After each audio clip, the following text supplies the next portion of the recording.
नमस्कार साथियों, जय हिंद, वंदे मातरम। कैसे हैं आप सभी लोग? हमें पूरी उम्मीद है कि आप लोग बहुत ही अच्छे होंगे। एक बार पुनः से आप सभी लोग विजिट कर चुके हो दीपक लक्ष्य यूट्यूब चैनल के ऑनलाइन क्लासेज में। हम आप सभी लोगों का हार्दिक स्वागत, वंदन और अभिनंदन करते हैं। आपके बीच में हम लेकर के उपस्थित हो चुके हैं UP TGT, PGT, JIC exam 2026 के लिए शानदार प्रश्नों के मॉडल पेपर को। प्रश्न ऐसे होंगे जो विभिन्न परीक्षाओं में पूछे गए हैं और आपकी आने वाली भारतवर्ष की सभी प्रतियोगी परीक्षाओं में महत्वपूर्ण साबित होंगे। तो आप लोग एक बार सेशन को लाइक, कमेंट कर शेयर कर दीजिए। चैनल के ऊपर पहली बार आए हो तो सब्सक्राइब करिए, बेल आइकन दबाइए, जिससे आपको भी ऐसी ही आने वाली महत्वपूर्ण कक्षाओं का नोटिफिकेशन मिलता रहेगा और शानदार प्रश्न आप तक पहुंचते रहेंगे। तो चलिए हम शुरुआत करते हैं आज के महत्वपूर्ण पहले प्रश्न के साथ में। क्या है? ऐसे थे कबीर, सिर से पैर तक मस्त मौला, आदत से अक्खड़, स्वभाव से फक्कड़, दिल से तर, दिमाग से दुरुस्त, भक्तों के लिए निरीह, वेशधारी के लिए प्रचंड। कथन किसका है? डॉक्टर नगेंद्र, आचार्य शुक्ल, राम कुमार वर्मा, हजारी प्रसाद द्विवेदी। तो ये महत्वपूर्ण कथन किसका है? आचार्य हजारी प्रसाद द्विवेदी जी का है। द्विवेदी जी क्या कहते हैं? ऐसे थे कबीर, सिर से पैर तक मस्त मौला, आदत से अक्खड़, स्वभाव से फक्कड़, दिल से तर, दिमाग से दुरुस्त, भक्तों के लिए निरीह और वेशधारी के लिए प्रचंड। अगला प्रश्न है, प्रतिभा उनमें बड़ी प्रखर थी। कबीर के विषय में ये कथन किसका है? आचार्य शुक्ल, हजारी प्रसाद द्विवेदी, डॉक्टर नगेंद्र ग्रियर्सन। तो ये कथन है किसका? आचार्य शुक्ल जी का। शुक्ल जी क्या कहते हैं? प्रतिभा उनमें बड़ी प्रखर थी। किसके विषय में? कबीर के विषय में कहते हैं।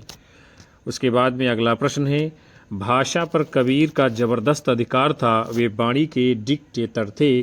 कबीर के विषय में ये कथन किसका है? बाबू गुलाब राय, श्याम सुंदर दास, डॉक्टर नगेंद्र, हजारी प्रसाद द्विवेदी। तो ये शानदार कथन है हजारी प्रसाद द्विवेदी का। क्या कहते हैं? भाषा पर कबीर का जबरदस्त अधिकार था, वे वाणी के डिक्टेटर थे। उसके बाद में अगला प्रश्न है, समूचे भारतीय इतिहास में अपने ढंग का अकेला साहित्य है, इसी का नाम भक्ति साहित्य है, यह एक नई दुनिया है। कथन किसका है?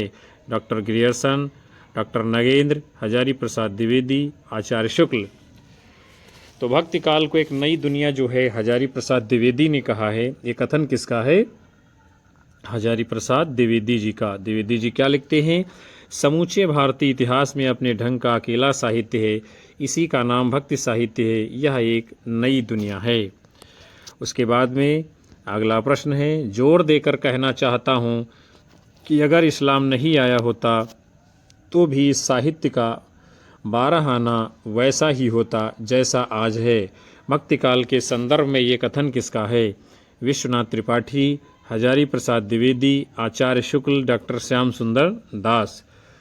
तो ये किसका कथन है? शानदार कथन है हजारी प्रसाद द्विवेदी जी का। द्विवेदी जी क्या लिखते हैं कि लेकिन जोर देकर कहना चाहता हूँ, अगर इस्लाम नहीं आया होता तो भी साहित्य का बारहाना वैसा ही होता जैसा आज है। ये भक्ति काल के विषय में कथन है हजारी प्रसाद जी का। अगला प्रश्न है, बिजली की चमक के समान अचानक समस्त पुराने धार्मिक मतों के अंधकार के ऊपर एक नई बात दिखाई दी। कोई हिंदू नहीं जानता कि ये बात कहाँ से आई और कोई भी इसके प्रादुर्भाव का कारण निश्चित नहीं कर सकता। भक्ति काल के संदर्भ में ये कथन किसका है? Doctor Ram Kumar Verma, doctor Nagendra, doctor Grierson, doctor Shyam सुंदर दास। तो ये महत्वपूर्ण और शानदार कथन किसका है? ग्रियर्सन जी का है। ग्रियर्सन जी क्या कहते हैं? बिजली की चमक के समान अचानक समस्त पुराने धार्मिक मतों के अंधकार के ऊपर एक नई बात दिखाई दी।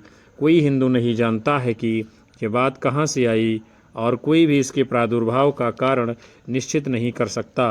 ये कथन भक्ति काल के विषय में किसका है? ग्रियर्सन जी का। अगले प्रश्नों को हम लोग देखते हैं। क्या है? जन्म काल के आधार पर निम्नलिखित संत कवियों का सही अनुक्रम क्या होगा? आप लोगों को बताना है। कवि आपके सामने हैं, जन्म काल के अनुसार क्या होगा इनका अनुक्रम? तो आपका उत्तर है विकल्प डी, अर्थात पहले दादू दयाल का जन्म, फिर मलुकदास का जन्म, फिर स्वामी प्राणनाथ का, फिर जो है दरिया साहब का जन्म होता है। अगला प्रश्न है, निम्नलिखित कवियों को जन्म काल के अनुसार लगाना है। कवि आप लोगों के सामने हैं। तो क्या होगा सही उत्तर इस प्रश्न के लिए? आपका विकल्प डी जवाब होगा। यानी पहले नामदेव का जन्म, फिर रविदास जी का जन्म, फिर धर्मदास का, उसके बाद में मलिक मोहम्मद जायसी जी का जन्म होता है। अगला प्रश्न है, क्या करना है यहाँ? सुमेलित करना है।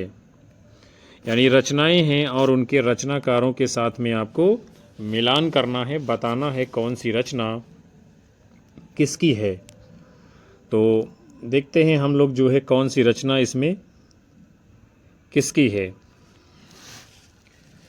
तो सबसे पहले है जपुजी। जपुजी ये रचना किसकी है? तो जपुजी रचना ये गुरु नानक की है। बीजक रचना किसकी है? तो बीजक ये रचना जो है यहाँ पर तो कबीरदास का हो जाएगा, लेकिन बीजक का जो है संपादन किसने किया है? धर्मदास जी ने। फिर है अष्टपदी। अष्टपदी रचना किसकी है? ये हरिदास निरंजनी की है अष्टपदी। और हरडे वाणी रचना किसकी है? दादू दयाल की। तो आपको ध्यान में रखना है अष्टपदी किसकी है? हरिदास निरंजनी की। और बाकी आपको पता है जपजी गुरु नानक की है, बीजक धर्मदास की है, हरडे वाणी दादू दयाल की है। तो ये रहा आपका सही मिलान और कूट के रूप में विकल्प से आपका आगे जवाब होगा। उसके बाद में अगला प्रश्न है, यहाँ भी काव्य ग्रंथ हैं, उनके रचनाकारों के साथ में आपको सुमेलित करना है। तो रूपमंजरी ये रचना किसकी है? रूपमंजरी नंददास की है। मधुमालती किसकी है? तो मधुमालती मंझन की है। मृगावती किसकी है? तो मृगावती ये कुतुबन की रचना है। और चित्रावली किसकी है? तो चित्रावली किसकी? उस्मान जी की रचना है। और ये सभी कैसी हैं? प्रेम आख्यानक परंपरा की रचनाएं हैं। आपका जवाब कौन सा होगा आगे? कूट के रूप में विकल्प सी आपका उत्तर होगा। फिर हम लोग आगे बढ़ते हैं। अगला प्रश्न आपके सामने है, सुमेलित कीजिए। काव्य ग्रंथ हैं और उनकी भाषा से आपको मिलान करना है, यानी किस ग्रंथ की कौन सी भाषा है। तो देखते हैं हम लोग। सबसे पहले है मृगावती रचना। मृगावती की भाषा कौन सी है? अवधी है। फिर है रूपमंजरी रचना। रूपमंजरी की रचना कौन सी है? तो रूपमंजरी ये जो आपकी रचना है ये ब्रज भाषा में है। फिर हंसावली है। हंसावली ये जो है इसकी भाषा कौन सी? हंसावली की। तो ये राजस्थानी में है। हंसावली किस में है? राजस्थानी में है। फिर है कथा रूपमंजरी। कथा रूपमंजरी ये रचना किस में है? राजस्थानी मिश्रित ब्रज भाषा में। तो मृगावती में अवधी भाषा है और रूपमंजरी में ब्रज भाषा है, हंसावली में राजस्थानी है और कथा रूपमंजरी में राजस्थानी मिश्रित ब्रज भाषा है। तो ये रहा आपका सही मिलान और कूट के रूप में आपका जो उत्तर होगा आगे वो विकल्प डी माना जाएगा। आगे बढ़ते हैं। अगला प्रश्न है, संप्रदाय हैं और उनके संस्थापक आचार्य हैं, आपको मिलान करना है। कौन सा संप्रदाय किस आचार्य से जुड़ा हुआ है? तो सबसे पहले है श्री संप्रदाय। श्री संप्रदाय के आचार्य यानी संस्थापक कौन हैं? श्री रामानुजाचार्य जी हैं। श्री संप्रदाय के संस्थापक कौन हैं? रामानुजाचार्य जी हैं। फिर है ब्रह्म संप्रदाय। ब्रह्म संप्रदाय के संस्थापक कौन हैं? माधवाचार्य जी हैं। फिर रुद्र संप्रदाय है। रुद्र संप्रदाय के संस्थापक कौन हैं? विष्णु स्वामी जी हैं। और सनक संप्रदाय के संस्थापक कौन हैं? तो सनक संप्रदाय के कौन माने जाएंगे? आपके निम्बारकाचार्य जी। तो ये आपका सही मिलान कर दिया गया है और आपका कूट कौन सा सही होगा? विकल्प पे आपका राइट आंसर आगे माना जाएगा। फिर अगला प्रश्न आपके सामने है, निम्नलिखित में से कौन सी रचना नूर मोहम्मद की है, आपको बताना है। तो अनुराग बांसुरी और इंद्रावती ये दोनों रचनाएं किसकी हैं? नूर मोहम्मद की। ज्ञानदीप शेख नबी की है। हंस जवाहिर कासिम शाह की है। उसके बाद में अगला प्रश्न है, संत काव्य में नहीं है। ये पूछा जा रहा है कि संत काव्य में क्या नहीं है। तो देखते हैं हम लोग। बाह्य आचारों की निंदा ये तो संत काव्य में है। सामाजिक अन्याय की निंदा ये भी संत काव्य में है। नारी के कामनी रूप की निंदा ये भी संत काव्य की विशेषताएं हैं। यानी ये तीनों बातें संत काव्य में है और पूछा जा रहा है कौन सा नहीं है। तो आपका उत्तर होगा यानी केवल 4 विकल्प डी, अर्थात जो है रहस्यवाद की निंदा इसमें नहीं की गई है। उसके बाद में अगला प्रश्न आपके सामने है, निम्नलिखित में से कौन सा कथन जायसी के संबंध में सही नहीं है, उसे है आपको बताना। तो सूफी काव्य परंपरा के मुख्य कवि हैं जायसी, ये तो बात सही है। इनके काव्य में इतिहास और कल्पना का समन्वय मिलता है, ये भी बात बिल्कुल सही है। पद्मावत इनके यश का आधार है, ये भी बिल्कुल सही है। और जो पूछा जा रहा सही नहीं है, वो आपका उत्तर होगा विकल्प डी, यानी ये क्या है आपका सही नहीं है कि इनकी 4 रचनाएं उपलब्ध हैं, यही क्या है गलत है और यही आपका उत्तर है। अगला प्रश्न है, जीवन जीवन राजपद अविचल रहे न कोय, जो दिन जाय सत्संग में जीवन का फल सोए। प्रस्तुत काव्य पंक्तियों के रचनाकार हैं मीराबाई, रहीमदास, चतुर्भुजदास, कबीरदास। तो ये काव्य पंक्तियाँ किसकी हैं? कबीरदास जी की हैं। किसकी हैं? कबीरदास जी की। कबीरदास क्या कहते हैं? जीवन जीवन राजपद अविचल रहे न कोय, जो दिन जाए सत्संग में जीवन का फल सोए। अगला प्रश्न है, औ मन जान कविते सकीन्हा, मकु यह रहे जगत मह चीन्हा। ये काव्य पंक्तियाँ किसकी हैं? मंझन, जायसी, रज्जब, उस्मान। किसकी ये जो है काव्य पंक्तियाँ हैं? तो मलिक मोहम्मद जायसी की हैं। जायसी जी क्या लिखते हैं? औ मन जान कविते सकीन्हा, मकु यह रहे जगत मह चीन्हा। अगले प्रश्न को देखेंगे हम लोग, क्या है? धुनिग्रमे उत्पन्नो दादू योगेंद्रा महामुनि। प्रस्तुत काव्य पंक्तियों के रचनाकार हैं दादू दयाल, रज्जब, रैदास, नूर मोहम्मद। ध्वनिग्रमों उत्पन्ने दादू योगेंद्रा महामुनि। ये काव्य पंक्तियाँ किसकी हैं? रज्जब जी की। किसकी हैं? रज्जब जी की। रज्जब जी क्या लिखते हैं? ध्वनिग्रमे उत्पन्नो दादू योगेंद्रा महामुनि। उसके बाद में अगला प्रश्न है, क्या कहा जा रहा है? कबीर ने अपनी झाड़ फटकार के द्वारा हिंदू और मुसलमानों का कट्टर पर दूर करने का जो प्रयास किया वह अधिकतर चिढ़ाने वाला सिद्ध हुआ, हृदय को स्पर्श करने वाला नहीं। ये कथन किसका है? सीताराम चतुर्वेदी, आचार्य रामचंद्र शुक्ल, पीताम्बर दत्त बड़थवाल, हजारी प्रसाद द्विवेदी। तो ये कथन किसका है? आचार्य रामचंद्र शुक्ल जी का है। किसका है? आचार्य रामचंद्र शुक्ल जी का है।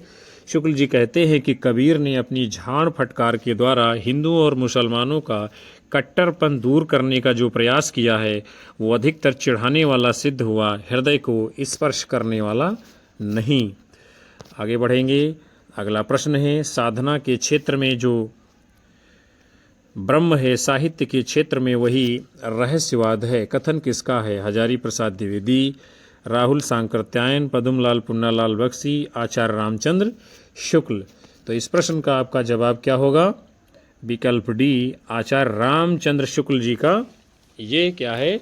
कथन है कि साधना के क्षेत्र में जो ब्रह्म है यानी चिंतन ब्रह्म है वही साहित्य के क्षेत्र में रहस्यवाद है। ये कथन किसका है? आचार्य रामचंद्र शुक्ल जी का।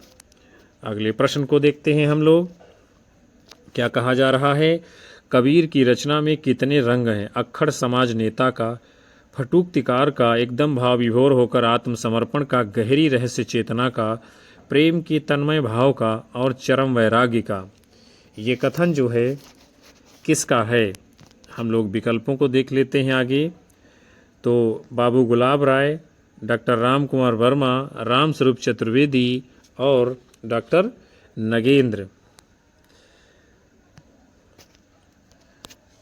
तो आपका सही जवाब क्या होगा इस प्रश्न के लिए? आपका उत्तर होगा डॉक्टर राम स्वरूप चतुर्वेदी जी। क्या लिखते हैं? कबीर की रचना में कितने रंग हैं?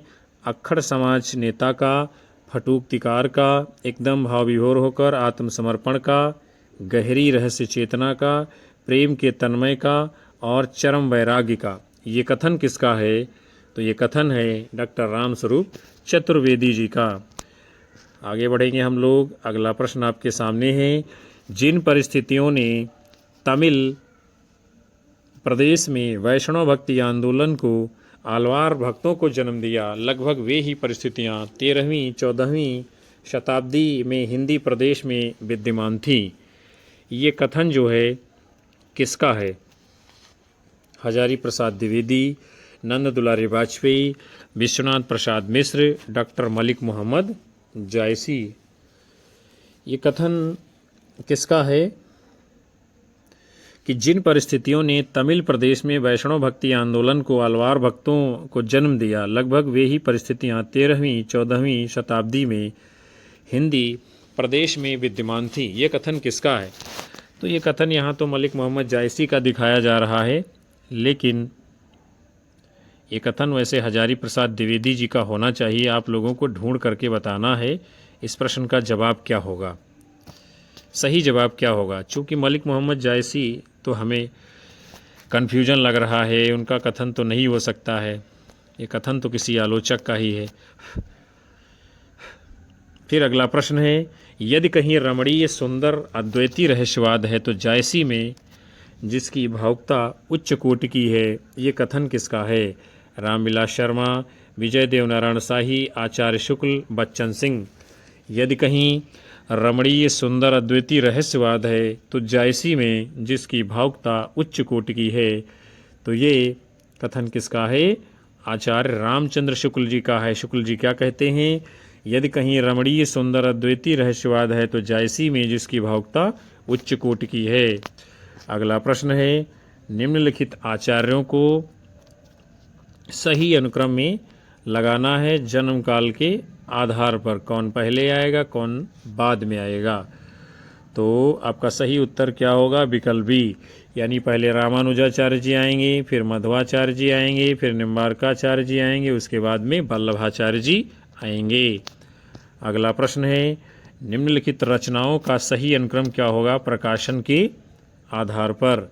रचनाएं आप लोगों के सामने दी गई हैं और बताना है कौन सी रचना पहले आएगी, कौन सी बाद में प्रकाशित यानी प्रकाशन में आई है। तो आपका जवाब क्या होगा इस प्रश्न के लिए? विकल्प सी, यानी पहले आखिरी कलाम, फिर माधवानल कामकंदला, उसके बाद में यूसुफ जुलेखा, उसके बाद में प्रेम दर्पण। अगला प्रश्न है, इन कवियों को जो है सही अनुक्रम में आपको लगाना है। कवि आप लोगों के सामने हैं। कौन सा सही जवाब होगा इस प्रश्न का? विकल्प ए होगा। कौन सा विकल्प है? यानी पहले धर्मदास आएंगे, फिर मलिक मोहम्मद जायसी आएंगे, फिर जान कवि आएंगे और उसके बाद में गरीबदास जी का स्थान आएगा।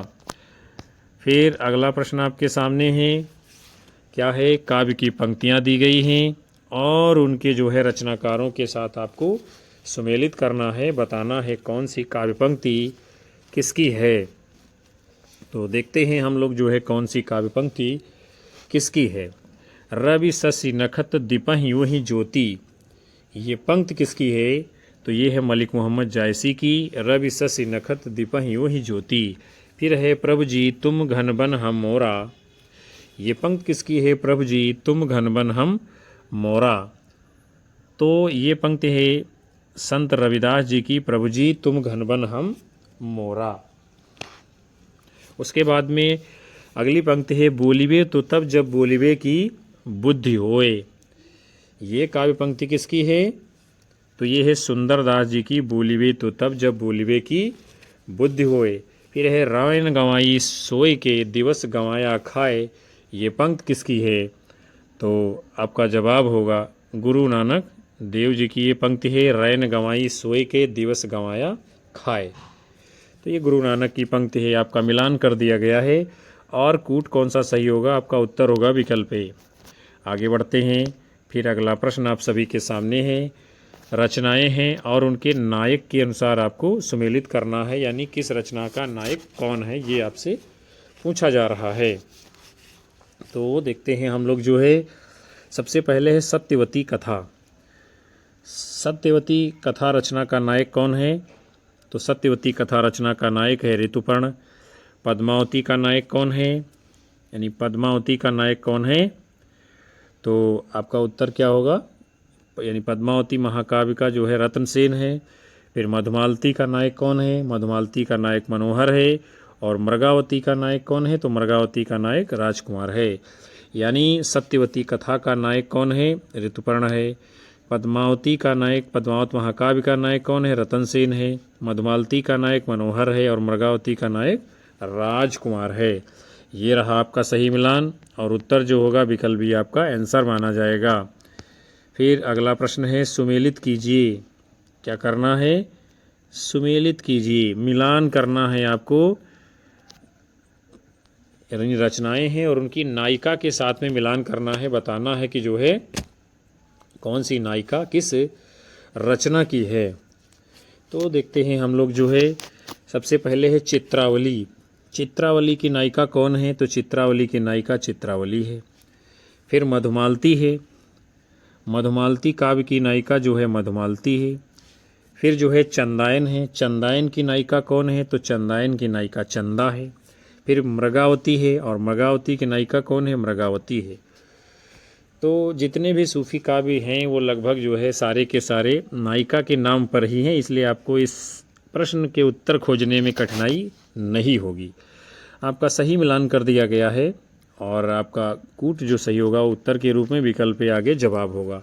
और हंस जवाहिर इसमें दिया गया है, जवाहिर, हंस जवाहिर की नायिका है जवाहिरी। आगे बढ़ेंगे, अगला प्रश्न आपके सामने है, सुमेलित करना है। संप्रदाय हैं और उनके प्रचारकों के साथ में आपको मिलान करना है, कौन किस संप्रदाय में आता है। तो सबसे पहले है कादरी संप्रदाय। कादरी संप्रदाय के प्रचारक कौन हैं? तो कादरी संप्रदाय के प्रचारक अब्दुल कादिर हैं। फिर है चिश्ती संप्रदाय। चिश्ती संप्रदाय के प्रचारक कौन हैं? तो ये मोइनुद्दीन चिश्ती हैं। नक्शबंदी संप्रदाय के प्रचारक कौन हैं? तो नक्शबंदी संप्रदाय के प्रचारक हैं आपके अहमद फारूकी। और सुहरावर्दी संप्रदाय के प्रचारक कौन हैं? तो सुहरावर्दी संप्रदाय के प्रचारक है बहाउद्दीन जकारिया। कादरी संप्रदाय के कौन है प्रचारक? अब्दुल कादिर, यहाँ इसमें कादिर लगा है, कादिर से कादिरी आप याद रख सकते हो। फिर चिश्ती संप्रदाय के प्रचारक हैं मोइनुद्दीन चिश्ती, इसमें भी चिश्ती लगा है, चिश्ती से आप चिश्ती संप्रदाय याद कर सकते हो। और नक्शबंदी संप्रदाय के हैं कौन? अहमद फारूकी। और सुहरावर्दी संप्रदाय के प्रचारक कौन है? बहाउद्दीन जकारिया। तो ये आपका सही मिलान कर दिया गया है और कूट के रूप में विकल्प भी आगे आपका उत्तर होगा। आगे बढ़ते हैं, अगला प्रश्न आपके सामने है, सुमेलित करना है। यहाँ भी क्या है? काव्य की पंक्तियाँ दी गई हैं और उनके रचनाकारों के साथ आपको मिलान करना है। देखते हैं हम लोग, सबसे पहले मानुष प्रेम भयो बैकुंठी, ये पंक्ति किसकी है? मलिक मोहम्मद जायसी की है। फिर है पहले प्रीत गुर से कीजे, पहले प्रीत गुर से कीजे, ये पंक्ति किसकी है? तो ये है उस्मान की। फिर है जाति भी ओछा कर्म भी ओछा, ये पंक्ति किसकी है? रैदास की है। मैं हूँ कूता राम का मोतिया मेरा नाव, ये पंक्ति किसकी है? कबीरदास की है। तो मानुष प्रेम भयो बैकुंठी ये पंक्ति जायसी की है। और पहले प्रीत गुर से कीजे ये पंक्ति उस्मान की है। जाति ओछा कर्म भी ओछा ये रैदास की है। मैं कूता हूँ राम का मोतिया मेरा नाव, ये पंक्ति किसकी है? कबीरदास जी की।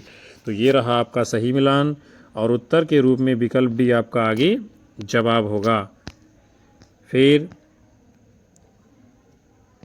अगला प्रश्न आपके सामने है, पंक्तियां हैं और उनके रचनाकारों के साथ आपको मिलान करना है। क्या करना है? मिलान करना है पंक्तियों का रचनाकारों के साथ। देखते हैं हम लोग, हिंदू मग पर पाँव न राख्यो, ये पंक्ति किसकी है? नूर मोहम्मद की है। फिर राम झरोखे बैठ के जग का मुजरा देख, ये पंक्ति किसकी है? शानदार पंक्ति है जो है कबीरदास जी की। फिर है अपना मस्तक काट के वीर हुआ कबीर, ये पंक्ति किसकी है? दादू दयाल की है। बलनदीप देखा अंग्रेजा वहाँ जाए जहाँ कठिन करेजा, ये पंक्ति किसकी है? तो ये है उस्मान जी की। बड़ी ही शानदार ये काव्य पंक्तियाँ हैं। हिंदू मग पर पाँव न राख्यो, ये पंक्ति किसकी है? नूर मोहम्मद की है। राम झरोखे बैठ के जग का मुजरा देख, ये पंक्ति किसकी है? कबीरदास की है। अपना मस्तक काट के वीर हुआ कबीर, ये पंक्ति दादू दयाल की है। बलनदीप देखा अंग्रेजा तहाँ जाए जहाँ कठिन करेजा, ये पंक्ति किसकी है? उस्मान की है। तो ये रहा आपका सही मिलान और उत्तर के रूप में आपका विकल्प पे आगे कूट जवाब होगा। आगे बढ़ेंगे हम लोग, अगला प्रश्न आपके सामने है, कौन सी नायिका किस काव्य ग्रंथ में है, ये आपको है बताना। ये आपसे पूछा जा रहा है कौन सी नायिका किस काव्य ग्रंथ में है। तो सबसे पहले है मारवाड़ी। ये मारवाड़ी किस काव्य ग्रंथ में नायिका है? तो ये है ढोला मारूरा दूहा में। किस में है? ढोला मारूरा दूहा में। देवयानी किस काव्य ग्रंथ में नायिका है? तो देवयानी ये ज्ञानदीप में है। चंदा किसकी नायिका है? तो चंदा ये चंदायन की है। और कामकंदला किसकी नायिका है? तो ये माधवानल कामकंदला की है। और मृगावती नायिका जो है मृगावती रचना की है।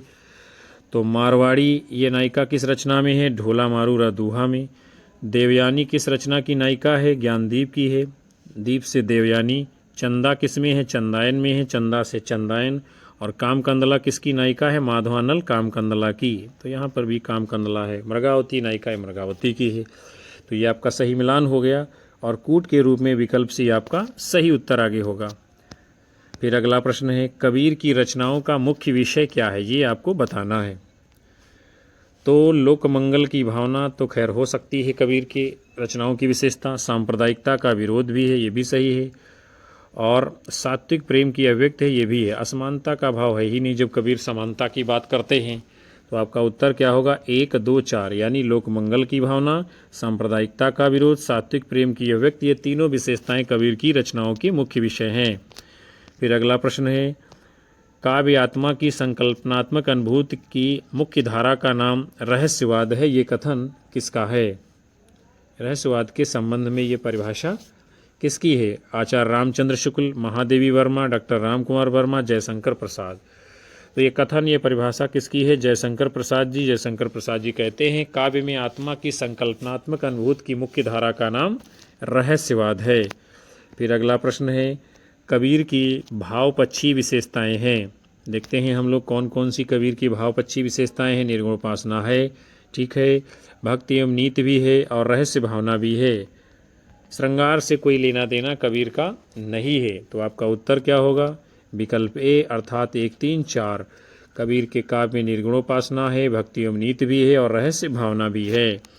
फिर अगला प्रश्न है, नैना अंतरि आव तू जो हो नैन झपेऊ, ना हो देखो और को ना तुझ देखन देऊ। कबीर रेख सिंदूर की काजल दिया न जाए, नैन रमैया रमि रहा दूजा कहाँ समाए। कबीर की जो ये पंक्तियां हैं इसका मुख्य भाव क्या है? तो इसमें प्रभु मिलन के लिए व्याकुलता है, प्रेम की अनन्यता है और दाम्पत्य प्रेम की व्यंजना है। अर्थात आपका उत्तर होगा 1, 2, 3 विकल्प ए। आगे बढ़ते हैं। अगला प्रश्न है, जायसी की 20 रचनाओं में से 5 रचनाएं उपलब्ध हैं। निम्न में से उनकी कौन सी रचनाएं हैं? तो इसमें पद्मावत है और अखरावट है और बाकी जायसी की रचनाएं नहीं हैं। तो आपका उत्तर क्या होगा? विकल्प डी अर्थात 1 और 3 पद्मावत अखरावट। आगे बढ़ेंगे। फिर अगला प्रश्न आपके सामने है, जायसी की भाषा देसी सांचे में ढली हुई, हिंदुओं के घरेलू भाव से भरी हुई, बहुत ही मधुर और हृदयग्राहिणी है।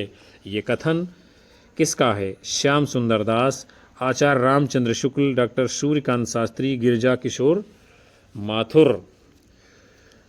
तो ये जायसी की भाषा के संबंध में बड़ा ही शानदार कथन किसका है? आचार्य रामचंद्र शुक्ल जी का। शुक्ल जी क्या कहते हैं? जायसी की भाषा देसी सांचे में ढली हुई, हिंदुओं को घरेलू भाव से भरी हुई, बहुत ही मधुर और हृदयग्राहिणी है। ये शुक्ल जी का कथन है। अगला प्रश्न है, सखी मुख जन दर्पण हुई रहा।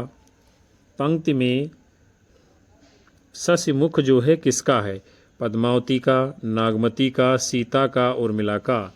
तो ससी मुख जनु दर्पण हुई रहा, इस काव्य पंक्ति में ससी मुख यानी ससी चंद्रमा के समान मुख किसका है? ये पद्मावती का है। और ये काव्य पंक्ति कहाँ से ली गई है? पद्मावत महाकाव्य से, जायसी जी की है। फिर अगला प्रश्न है, खड़ग बीज चमकै चहुओरा, बूंद बान बरसहि घनघोरा। जायसी की इन काव्य पंक्तियों में कौन सा अलंकार है? उपमा, रूपक, अनुप्रास, उत्प्रेक्षा।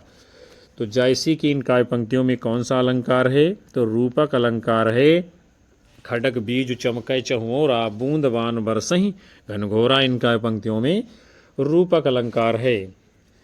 फिर आगे बढ़ते हैं। अगला प्रश्न आपके सामने है, ओ नई घटा आय चहु फेरी, कंत उबारु मदन हों घेरी। इन पंक्तियों में नागमती क्या कहना चाहती है? तो आषाढ़ के मौसम में चारों ओर घटाएं उमड़ आई हैं, ये बात नागमती कहना चाहती है। और हे स्वामी कामदेव ने मुझे घेर लिया है, अब तुम ही आकर बचाओ, ये भी बात जो है कहना चाहती है नागमती। तो ओनई घटा आय चहु फेरी, कंत उबारो मदन हों घेरी। आषाढ़ के मौसम में चारों ओर घटाएं उमड़ रही हैं। हे स्वामी कामदेव ने मुझे घेर लिया है, अब तुम ही आकर बचाओ। यानी यही दो बातें जो है नागमती कहना चाहती है इन काव्य पंक्तियों में। अगला प्रश्न है, फागुन पवन झकोरा बहा, चौगुन सीव जाय नहीं सहा, तन जस पियर पात भा मोरा, तहीं पर बिरह देई झकझोरा। ये काव्य पंक्तियाँ किस कवि की हैं? सूरदास, तुलसीदास, मलिक मोहम्मद जायसी, बिहारी। तो ये काव्य पंक्तियाँ किसकी हैं? मलिक मोहम्मद जायसी जी की। जायसी जी क्या लिखते हैं?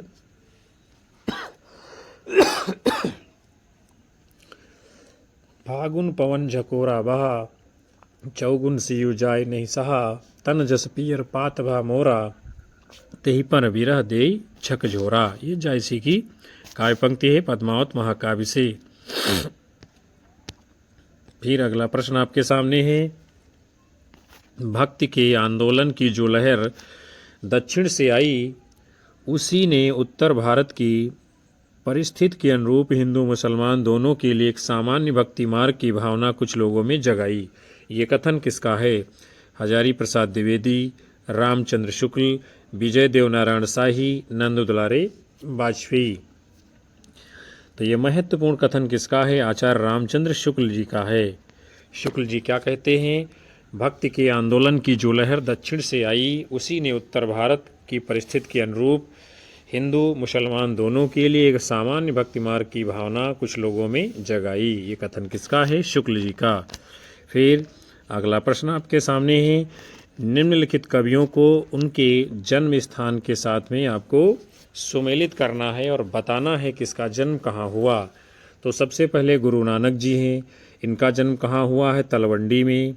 फिर दादू दयाल जी हैं, दादू दयाल का जन्म कहाँ हुआ है?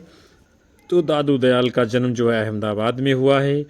फिर धर्मदास जी हैं, और धर्मदास जी का जन्म कहाँ हुआ है? तो धर्मदास का जन्म बांधवगढ़ में हुआ है। और सुंदरदास का जन्म कहाँ हुआ है?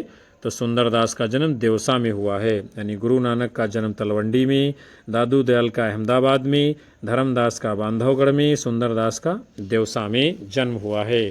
तो ये रहा आपका सही मिलान, और कूट के रूप में आगे विकल्प पे आपका उत्तर होगा। फिर अगला प्रश्न है, कबीर के निर्गुण पंथ का आधार भारतीय वेदांत और सूफियों का प्रेम तत्व है। ये कथन किसका है? रामचंद्र शुक्ल, राहुल सांकृत्यायन, हजारी प्रसाद द्विवेदी, गोविंद त्रिगुणायत। तो ये महत्वपूर्ण कथन किसका है? कबीर के निर्गुण पंथ का आधार भारतीय वेदांत और सूफियों का प्रेम तत्व है। वैसे ये कथन जो है आचार्य रामचंद्र शुक्ल का लग रहा है, इसलिए हम लोग जो है इस प्रश्न को और इस उत्तर को आप सभी के लिए विचार विमर्श के लिए दे रहे हैं। पता करके बताइएगा। कबीर की निर्गुण पंथ का आधार भारतीय वेदांत और सूफियों का प्रेम तत्व है। इसका उत्तर शुक्ल है या हजारी प्रसाद द्विवेदी, आप लोगों को बताना है। आगे बढ़ते हैं। अगला प्रश्न है, जाके कुटुंब सब ढोर ढोवंत फिरहि अबहु, बनारसी आसपासा, आचार सहित विप्र करहि दंडवती, तिन तनय रविदास दासा अनुदासा। इन काव्य पंक्तियों में किन भावों की व्यंजना हुई है? तो इसमें लोक व्यवहार भी है, वर्ण व्यवस्था भी है और विनय भी है। जाके कुटुंब सब ढोर ढोवंत फिरहि अबहु, बनारसी आसपासा, आचार सहित विप्र करहि दंडवती, तिन तनय रविदास दासा अनुदासा। लोक व्यवहार, वर्ण व्यवस्था और विनय। तो आपका उत्तर क्या होगा? विकल्प बी 1, 2, 3। फिर अगला प्रश्न आपके सामने है, यहाँ पर क्या कहा जा रहा है? या नगरी काया विद कीन्हा, ले खोजा पावा तिह चीन्हा, पै सुठियगम पंथ बड़बांका, तस मारग जस सुई का नाका, बांक चढ़ाव 7 खड़ ऊंचा, 4 बसेरे जाय पहुँचा। शुक्ल जी के अनुसार इन काव्य पंक्तियों में 4 बसेरे से क्या अभिप्राय है, ये जो है आपसे पूछा जा रहा है। तो 4 बसेरे से इन काव्य पंक्तियों में क्या अभिप्राय है? यानी कि प्रत्याहार, धारणा, ध्यान, समाधि नामक योग अंग है। और धर्म अर्थ काम मोक्ष नामक पुरुषार्थ है। ये जो है दो बातें कही जा रही हैं, 2 और 4 इसमें सही होगा। फिर अगला प्रश्न आपके सामने है, रचना काल की दृष्टि से निम्नलिखित सूफी रचनाओं को आपको क्रम से लगाना है। रचनाएं आप सभी के सामने हैं और आपको बताना है कौन सी रचना पहले आएगी, कौन सी बाद में आएगी क्रम के अनुसार। तो आपका जवाब क्या होगा इस प्रश्न के लिए? सही उत्तर आपका क्या माना जाएगा?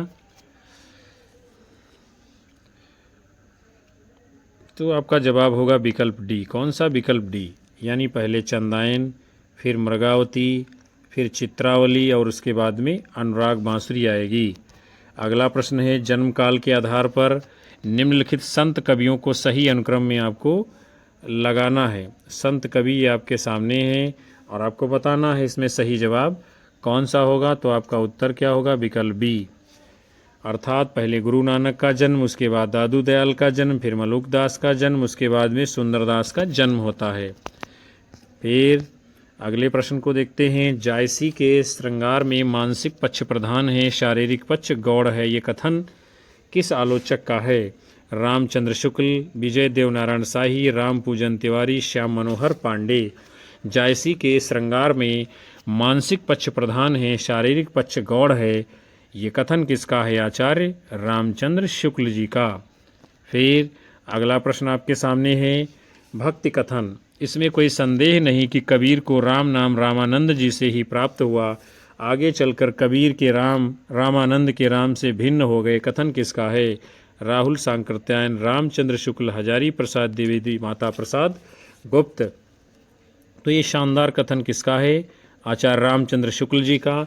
शुक्ल जी लिखते हैं कि इसमें कोई संदेह नहीं है कि कबीर को राम नाम रामानंद जी से ही प्राप्त हुआ, पर आगे चलकर कबीर के राम रामानंद के राम से भिन्न हो गए। फिर अगला प्रश्न आपके सामने है, जन्म काल की दृष्टि से निम्नलिखित कवियों को सही अनुक्रम में आपको लगाना है। कवि आपके सामने हैं, आपको बताना है कौन पहले आएगा और कौन बाद में आएगा जन्म काल के आधार पर। तो आपका उत्तर क्या होगा? विकल्प बी, यानी कि पहले कबीर का जन्म हुआ, फिर गुरु नानक का जन्म हुआ, फिर दादू दयाल का, फिर जो है सुंदरदास का जन्म होता है। आगे बढ़ते हैं, अगला प्रश्न आपके सामने है, रचना काल की दृष्टि से इन जो है काव्य कृतियों को आपको क्रम से लगाना है, सुमेलित करना है, बताना है कौन सी रचना पहले आएगी, कौन सी बाद में आएगी।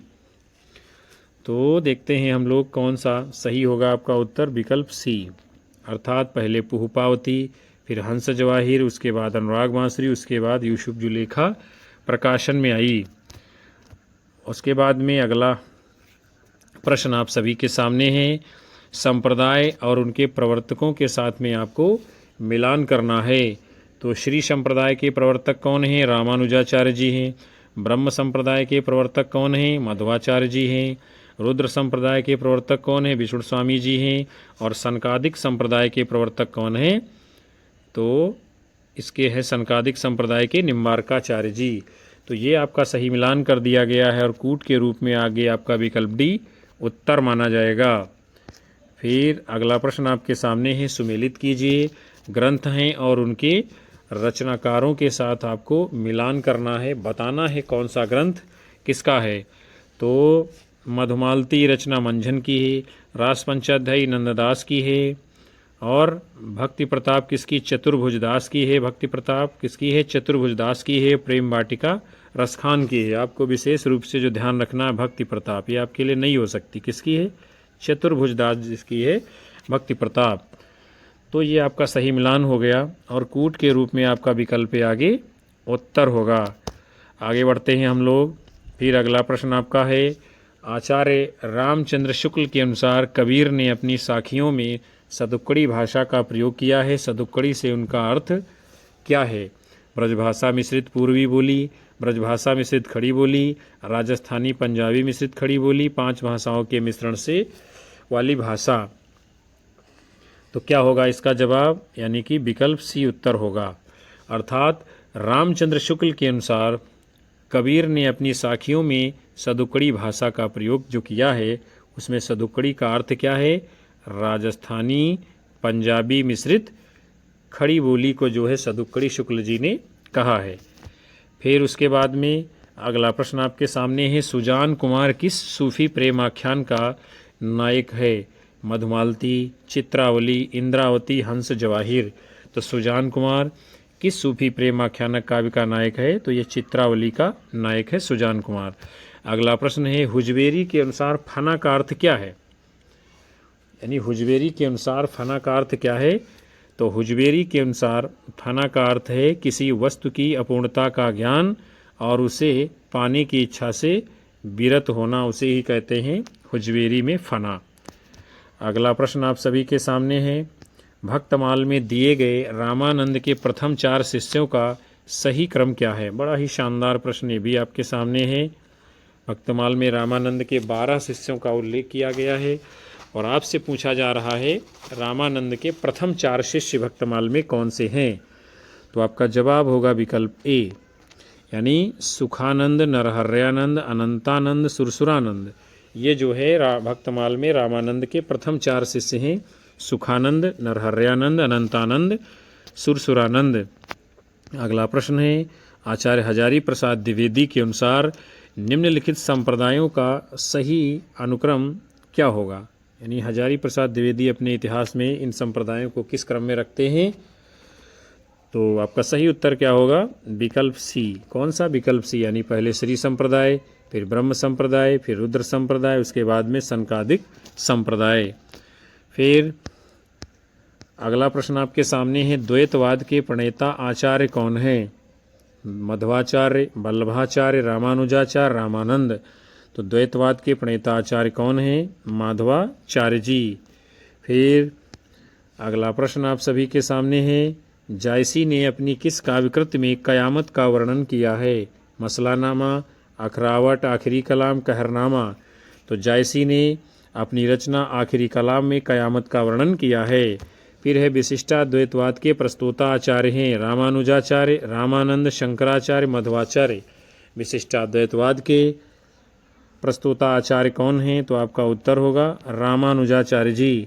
अगला प्रश्न है, गौड़ी संप्रदाय के संस्थापक हैं हरिदास निरंजनी, लालदास, हित हरिवंश, चैतन्य महाप्रभु। तो गौड़ी संप्रदाय के संस्थापक कौन हैं? चैतन्य महाप्रभु जी। अगला प्रश्न आपके सामने है, हित 84 के रचयिता कौन हैं? नंददास, हित हरिवंश, चीत स्वामी, स्वामी हरिदास। तो हित 84 ये रचना किसकी है? हित हरिवंश जी की। अगला प्रश्न है, कुंडलिनी के उद्बुद्ध होने पर जो स्फोट होता है उसे क्या कहते हैं? नाद, बिंदु, प्रकाश और सिद्धि। कुंडलिनी के उद्बुद्ध होने पर जो स्फोट होता है उसे क्या कहा जाता है? उसको नाद कहते हैं। फिर अगला है, रोजतुल हकायक के रचयिता हैं शेख नबी, कासिम शाह, नूर मोहम्मद उस्मान। रोजतुल हकायक ये किसकी रचना है? तो ये है नूर मोहम्मद जी की। फिर अगला प्रश्न है, यह सूचित करने की आवश्यकता नहीं है कि न तो सूर का अवधि पर अधिकार था न जायसी का ब्रज भाषा पर। यह कथन किसका है? हजारी प्रसाद द्विवेदी, डॉक्टर नगेंद्र रामचंद्र शुक्ल, राम कुमार वर्मा। बड़ा ही शानदार कथन है और शानदार महत्वपूर्ण प्रश्न आपके सामने है।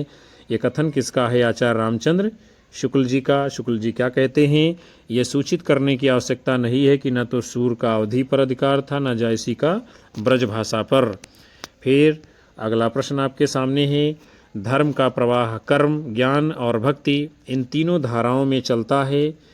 इन तीनों के सामंजस्य से धर्म अपनी पूर्ण सजीव दशा में रहता है। किसी एक के भी अभाव में वो विकलांग रहता है। कथन किस आलोचक का है? रामचंद्र शुक्ल, हजारी प्रसाद द्विवेदी, राहुल सांकरत्यान, रामविलास शर्मा। तो ये कथन किसका है? आचार्य रामचंद्र शुक्ल जी का है। शुक्ल जी क्या कहते हैं? धर्म का प्रवाह कर्म, ज्ञान और भक्ति इन तीनों धाराओं में चलता है। इन तीनों के सामंजस्य से ही धर्म अपनी पूर्ण सजीव दशा में रहता है। किसी एक के अभाव में वह विकलांग ही रहता है। फिर अगला प्रश्न आपके सामने है, रचना काल के आधार पर इन रचनाओं को सही क्रम में लगाना है। रचनाएं आप सभी के सामने दी गई हैं। कौन सा विकल्प सही होगा इस प्रश्न के लिए? तो आपका जवाब होगा विकल्प डी, यानी पहले ज्ञानदीप, फिर प्रेम रतन, फिर हंस जवाहिर, उसके बाद में इंद्रावती रचना आएगी। उसके बाद में अगला प्रश्न आपके सामने है, रचना काल के आधार पर निम्नलिखित रचनाओं को सही क्रम में आपको लगाना है। रचनाएं आपके सामने दी गई हैं, देख करके बताना है कौन सी रचना पहले आएगी, कौन सी बाद में आएगी। तो आपका उत्तर क्या होगा इस प्रश्न के लिए? विकल्प बी आपका जवाब होगा। यानी पहले चंदायन आएगी, फिर मृगावती आएगी, फिर मधुमालती आएगी, उसके बाद में चित्रावली रचना आएगी। आगे बढ़ेंगे हम लोग।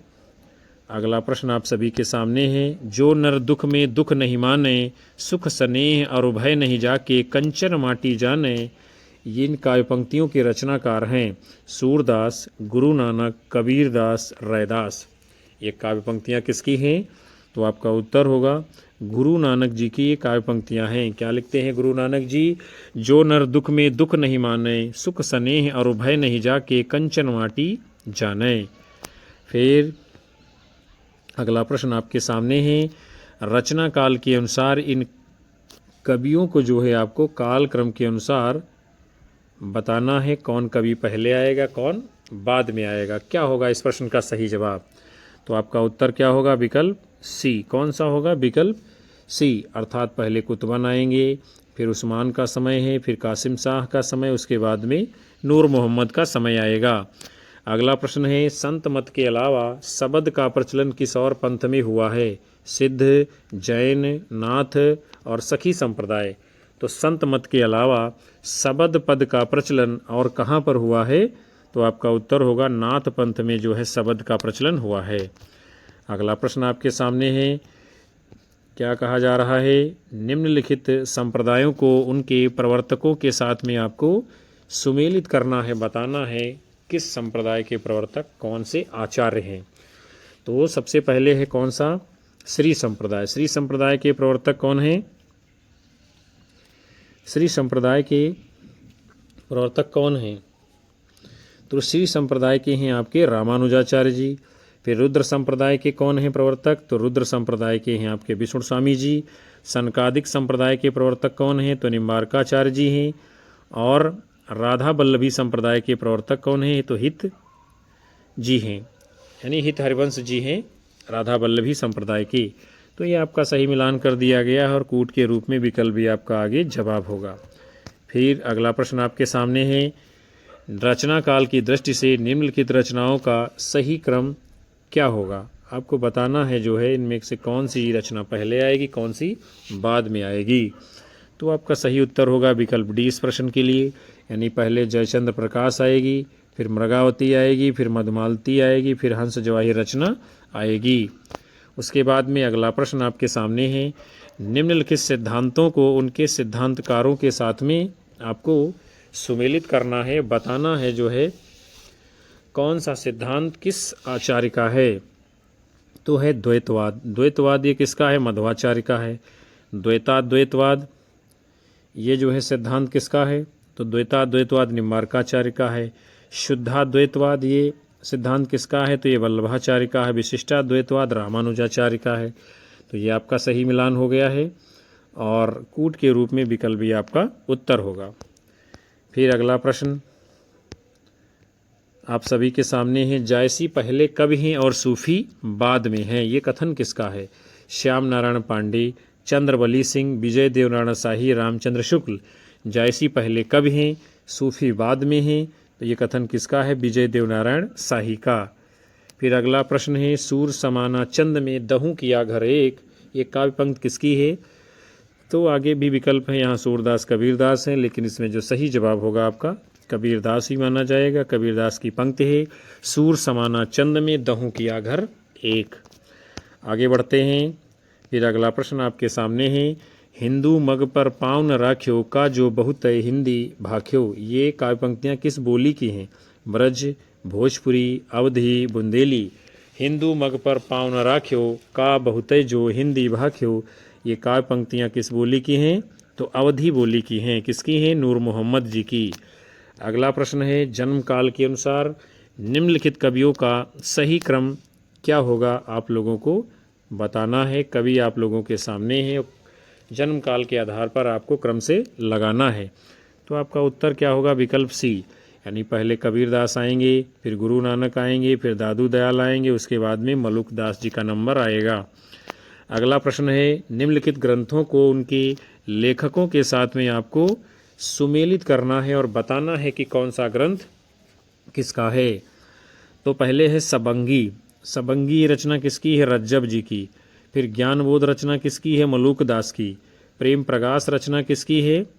तो प्रेम प्रकाश ये धरणीदास की रचना है। और शब्द सागर ये रचना किसकी है? बूला साहब की है।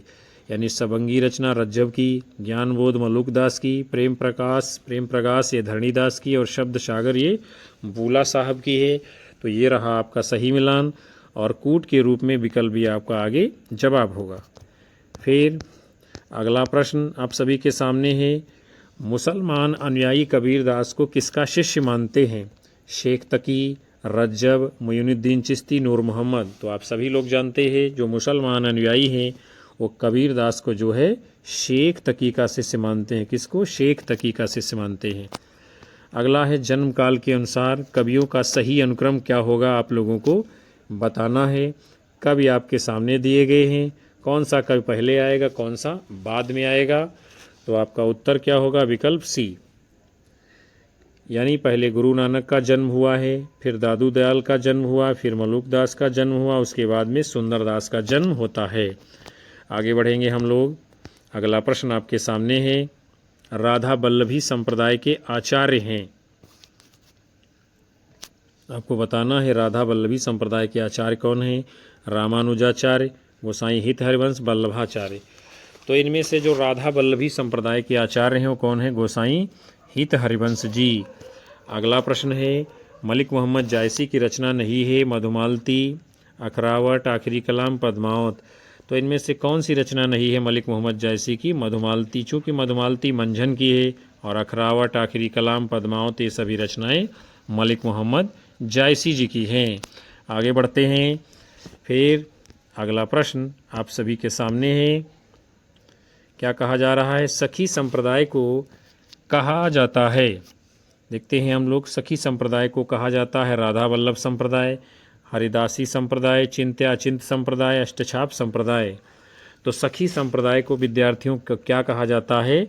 उसको हरिदासी संप्रदाय भी कहा जाता है। यानी विकल्प भी आपका इस प्रश्न के लिए राइट आंसर माना जाएगा। तो प्यारे विद्यार्थियों और साथियों, आज के इस बेहद ही महत्वपूर्ण सेशन को हम यहीं पर समाप्त करते हैं, जिसके अंतर्गत आप सभी लोगों ने 100 महत्वपूर्ण प्रश्नों की श्रृंखला को देखा जाना समझा। हम उम्मीद करते हैं ये सेशन आप सभी लोगों को पसंद आया होगा और यहाँ से कई सारे प्रश्न आपकी परीक्षा में हूबहू देखने को मिलेंगे। तो कक्षा को लाइक करिए, अपने साथी मित्रों में शेयर करिए और आप सभी लोग कक्षा को हाइप अवश्य किया करिए। अपने अधिकतम साथी मित्रों को हमारे चैनल से जोड़ते रहिए। आप लोगों का प्यार मिलता रहेगा, हमें ऊर्जा मिलेगी और हम आप लोगों को लगातार कक्षाएं देते रहेंगे। अपनी राय हमें कमेंट बॉक्स में आप लोग अवश्य दर्ज करिए। उन सभी विद्यार्थियों का, साथियों का तहे दिल से हार्दिक आभार, धन्यवाद, जो प्रतिदिन आकर के कक्षा को वॉच करते हैं। हम मिलेंगे आप सभी को पुनः से नए मॉडल पेपर को लेकर। तब तक के लिए आप सभी को नमस्कार, जय हिंद, वंदे मातरम, बाय बाय, शुभ रात्रि आप सभी लोगों को विद्यार्थियों।